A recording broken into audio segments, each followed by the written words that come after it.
Are you wasting water? The answer is yes, you are. My next question, though, is can you save water? Yes, you can save water.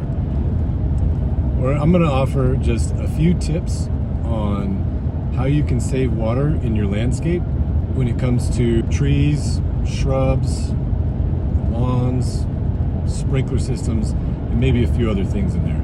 So, what are some ways that you can save water in your landscape? Let's talk about trees. Trees are amazing, and they are a necessity in every landscape. I absolutely love trees in a landscape, especially big mature trees. Now, do they waste water? Well, yes they can. But it's not the trees wasting water. Honestly, it's you. Because most people see a tree and it starts yellowing, whether it's a conifer or a deciduous. They see it kind of yellowing and they automatically think it's dying, it's dry. So what do?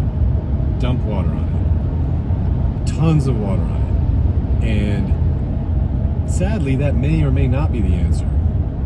So before you go and start flooding all your trees out with all this water, make sure that that's the problem. So one way, see if there is any irrigation to it. Have you been watering it? Has the tree been getting natural precipitation with rainstorms, or if the roots are reaching into areas that have water? Do you have a sprinkler system that is operational? Can you see the area around it? Is the area around it dried up, or is it looking pretty good? These are just some things to consider when looking at your trees, because the same symptoms a lot of times for dry trees are the same ones when they're too wet. So you have to be careful. And if you're really not sure, call a professional. Arborists are the best resource for deciding and diagnosing what is wrong with your trees. So trees can be a waste of water if you're not careful. Something else to consider with your trees is what kind of trees are they? Some trees love to have wet feet. They absolutely don't mind being wet all the time. Other trees really don't fare well when they're that wet. So think about what kind of trees you have and how much water they need. Okay, so what about some of your perennials, your shrubs and other plants you have around the house? Most likely those are getting watered by you. If you're in a dry, arid climate like this, you can see there's not a whole lot going on behind me, but this is a high plains, so we don't get a lot of water here. A lot of people will flood them out, and that's not good for them. So again, like we talked about with trees, know your species, know what the requirements are for the plants that you have. There's a big movement for doing water-wise landscaping or xeric landscaping. I'm all for that. But a lot of times, and I've seen it, people will go to the stores or they'll have a professional plant these wonderful perennials and shrubs that do amazing in dry weather. And then they overwater them. And they look nice. They can survive with a lot of water. But you're cutting down the lifetime of them and you're wasting water. Some of these perennials, like spireas and sages, once they're established, they don't need much water at all. So, for example, that first season you've planted your water-wise xeric plants, it needs more water. But the second year, the third year, the fourth year, and so on, a lot of people will keep the same schedule. Well, it's not necessary. Once they get established, you can water them a whole lot less. So again, know what kind of plants you have and water them accordingly. So that first season, yeah, absolutely. But it kind of starts off, when you first plant them, they need the most water. And then the longer they're established, the less water they need. Now, you might get a dry spell, you might get a really heat wave, really strong heat wave coming through. Water them as needed. But know your species, know how often they're getting watered, and if it's on a drip system, that's great. But again, might need to adjust your sprinkler system schedule to water those as they mature. Next on the list, your lawn. Now, your lawn is one of the biggest users of water for the most part in a residential landscape, even in a commercial landscape. And the fact is, it needs a lot of water. Whether you have zoysia grass, Bermuda grass, tall fescue, or a bluegrass, which uses the most, grass just soaks up that water. It just needs water all the time. And so that's a huge water waster if you're not doing it right. Now, is grass the devil? No, it is not. Grass is beneficial for sure in the right place and with the right watering.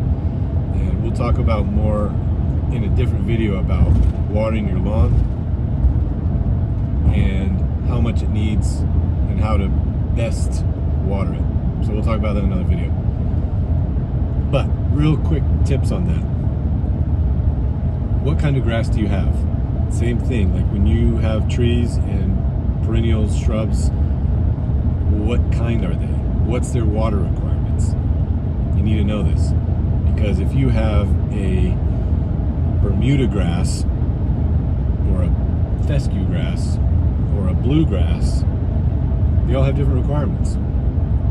So you don't want to water a fescue as much as you'd water a bluegrass. Then you're overwatering. Will it look nice? Yeah, for sure. Are you wasting water? Yeah, for sure. So know the type of grass that you have. A lot of lawns that have been planted in this area, the High Plains, Colorado, Wyoming area, bluegrass is really popular. Fescue is also getting there too, but anyway, figure out what kind of grass you have and water it accordingly. If you're hand watering your grass, get a timer. If you're holding it with your hands, watering it out there, still get a timer, because you can easily overwater it. If you have oscillating sprinkler or one of those fan sprinklers or one of those tractor sprinklers, that's great, but you still need to time it, because I've seen people put them on and leave them and they forget about them. I've done it. I've seen people do it all the time. It happens. But if you get a timer, they're like $10. I think you can get really fancy ones for $40 or $50, maybe $30. So you'll pay for that in a month of not wasting water. So let's say you actually have an automatic irrigation system, one that's been installed by a professional, or maybe you yourself have installed it. That's fantastic. Honestly, they do cost more money to install. In the long run, they're going to save you money, because they're programmed to run at certain times, at the best time to water, and for the appropriate amount of time. So irrigation systems are more expensive up front, but they can be more efficient and they can save you money in the long run if they're installed right and if they're programmed right. So with that in mind, let's talk about irrigation. Now, irrigation is one of those two-edged swords, because if it's not installed right, you're going to be wasting water. A lot of professionals will put in sprinkler systems without designing them correctly. They'll put in sprinkler heads that are way too big for the area and that are wasting water. Or they're put in heads that are not in the right location, or heads that don't use enough water. Or they mix different types of heads, and then you get patchy spots and dry spots and then really wet spots. So irrigation is a whole nother animal that we'll talk about when it comes to wasting water. But one of the key tools, one of the best tools when it comes to programming your irrigation system and knowing how much water your lawn needs right here. It's a rain gauge. Now, you can buy these at the store, you can buy them online, or if you want to be cheap, and I don't mean that in a bad way, because I am, you can also use a can of tuna or a can of chicken or a can of cat food or whatever, empty it out, and you can use that can. What we're looking for is something flat on the bottom and mostly flat on the sides. You can use a measuring cup if you want, if you're allowed to put that stuff outside. These work great. They're not expensive. Or you can use the tuna can trick, cat food can, whatever. So here's how you use that. Put that can or this rain gauge out in your lawn in some areas that you were worried about. Maybe they're dry or maybe they're too wet. And don't just put one, put a few of them scattered about in different areas. Let your system run and see how much water you collect while your sprinkler system is running one program. So let's say it's watering on a Monday night. Put your cans out there, put your rain gauges out there, let it water through the whole program, not just that zone, but the whole program, and then measure it. These gauges have marks on the side to indicate how much you got, or if you're using a homemade one, just use a tape measure. Now, if it comes in at half an inch of water after running through one program, one cycle, then you know how much water you're putting down. And let's say you have bluegrass. Now, bluegrass, there's a lot of variables, but for the most part, needs about 1.75 inches of precipitation a week.